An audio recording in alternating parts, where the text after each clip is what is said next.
For those of you that follow the channel on a regular basis, you may remember when I bought this Brady field cultivator, and haven't had a chance to work on it until now. Now we've had some rain out in the fields. Gonna get my button gear and get it rebuilt here. So hopefully within about a 14-hour time frame, we're actually able to go to field ready with this. This thing had been used pretty hard and cast aside, so a lot of stuff on it was damaged, including the harrow and broken springs and standards. And one of the biggest problems I've faced with the Brady system, you just can't get parts for them anymore. These are made by Co-Ring, or whatever the hell the name of that thing was. These built cranes, and they got in the farm division, which Brady was originally owned by Fox. So for starters, to get this thing rebuilt, had to get some new hydraulic lines. We had some used ones we were able to cut off, put some new ends on, got that working. A lot of this linkage, this is the squirreliest system you've ever seen in your life. It actually only brings the wings up part way. It has like a kicker design, it flops them on over. Just absolutely ludicrous design. When you go to fold it down, you actually extend it, and these little floppers drop into these notches. It kicks the wings partway over, then you retract the cylinder again, then you actually extend the cylinder again, and it lets it the rest of the way down. I'll show that in a maybe the rest of this video or an upcoming video. It's crazy how it works, but it does. It's a model 2500. As I just said, it needed a lot of work, so this thing originally came out of the factory at 23 feet wide. I didn't need it to be that wide. Plus, like I say, you can't get parts for these. I had one about half a mile south of me that had been hauled off for scrap, allegedly. Had one about a mile and a half north of me, or about 5 miles north of the farm, half a mile north of where I live. And that guy, I asked him about it, and I think he's an asshole, because I asked about it, set it for 20 some years in the trees. The minute I asked about it, like a month later, it ends up disappearing. They actually ran the trees over with it as they drug it out. So either I sparked some interest in it, and he says, well, fuck you, I'm going to sell it to somebody else, or just for spite, maybe he toted it off for scrap, or just even replied to my message. Who knows? Just a jerk. I don't get it.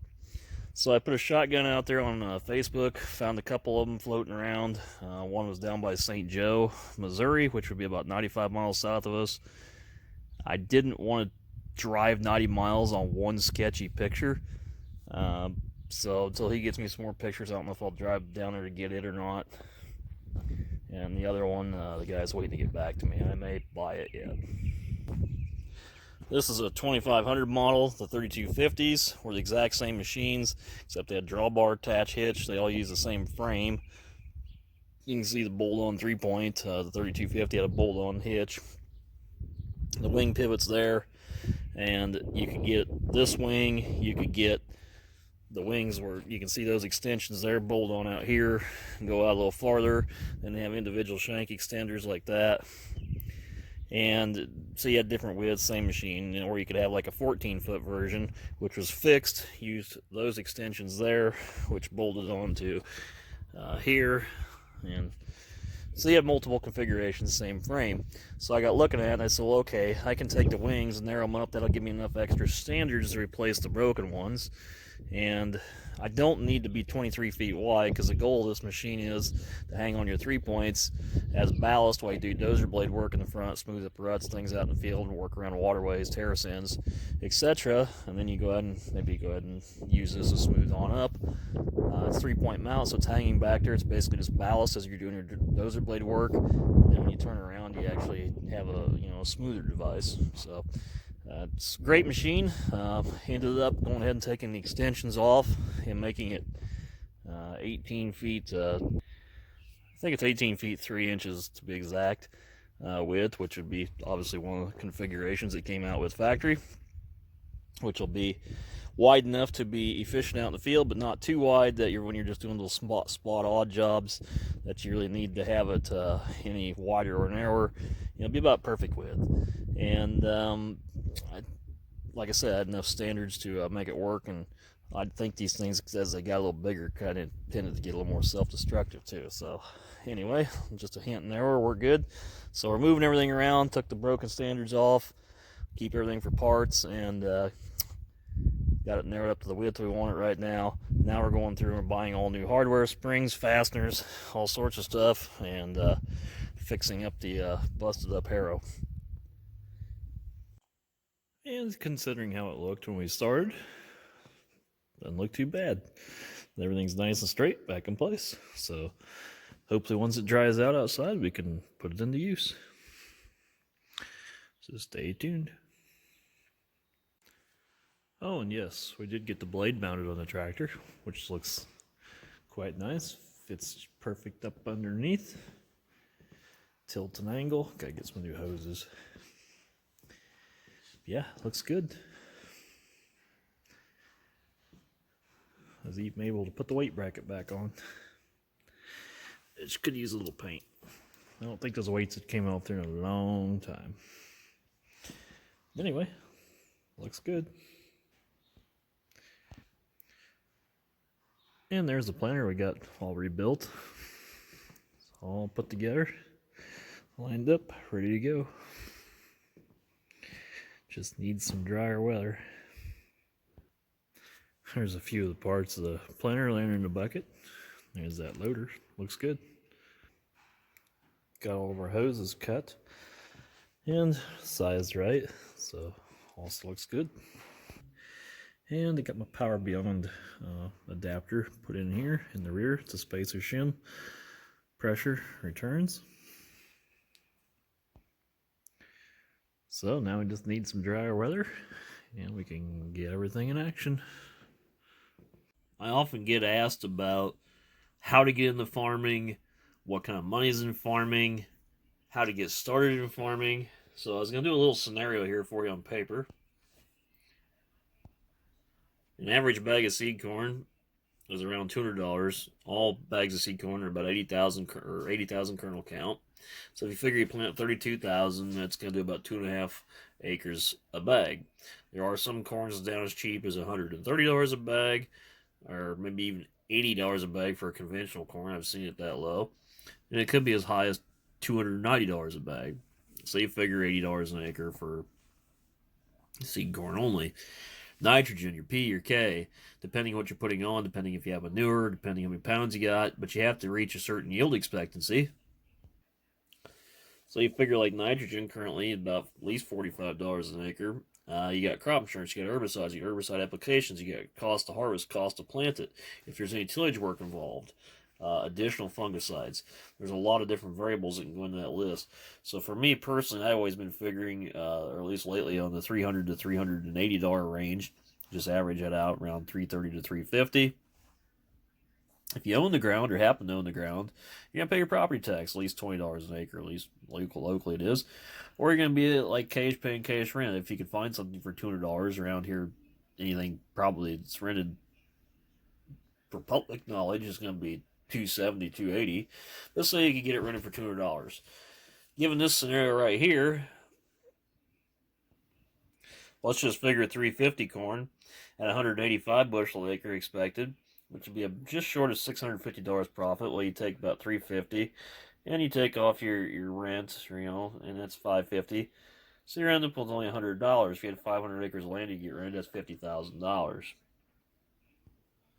Come over here to the online calculator, find some calculator, do an annual payment, 6 years, 6% interest, and only an $85,000 loan to go out and buy an old combine, old head, a gravity wagon, a tractor, a planter to start out your farming career.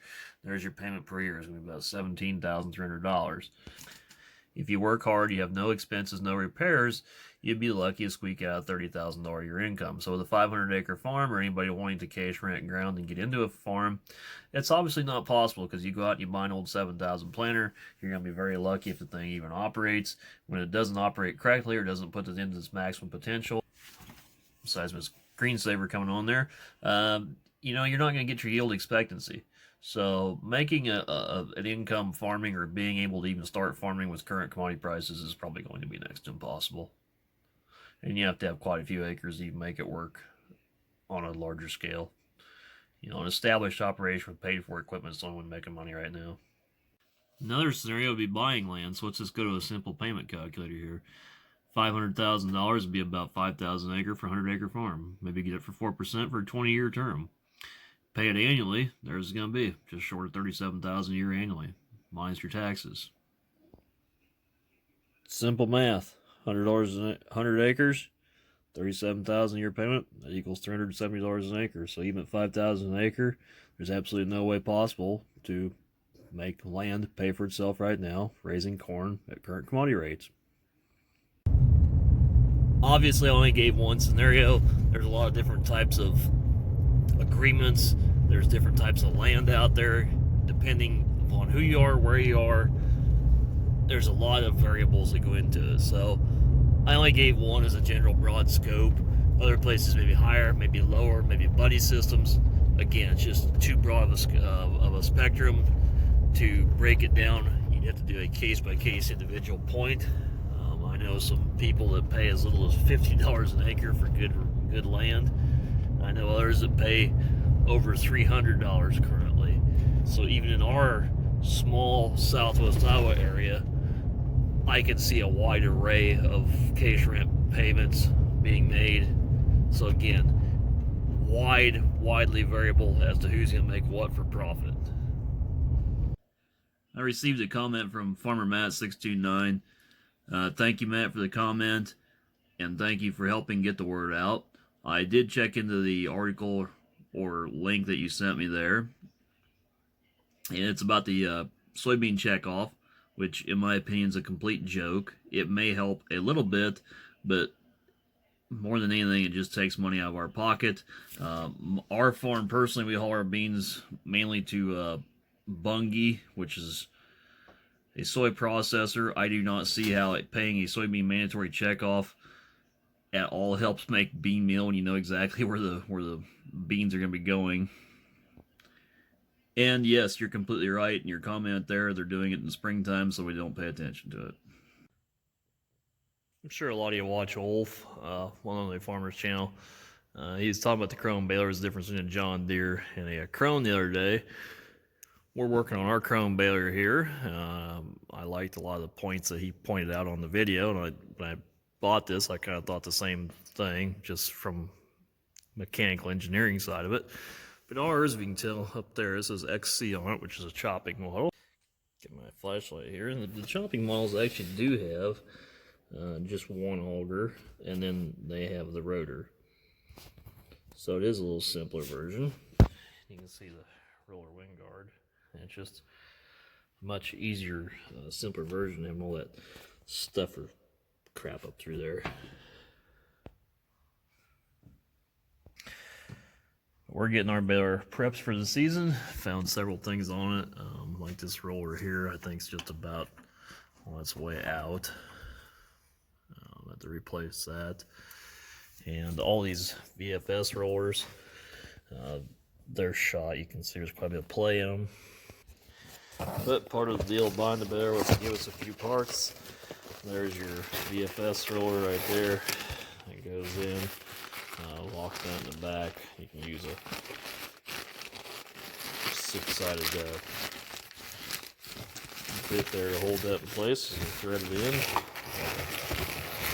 It's a job to put into me, but this is a bit of a learning process, this baler, so I'm sure I'm going to get a good education on working on it here.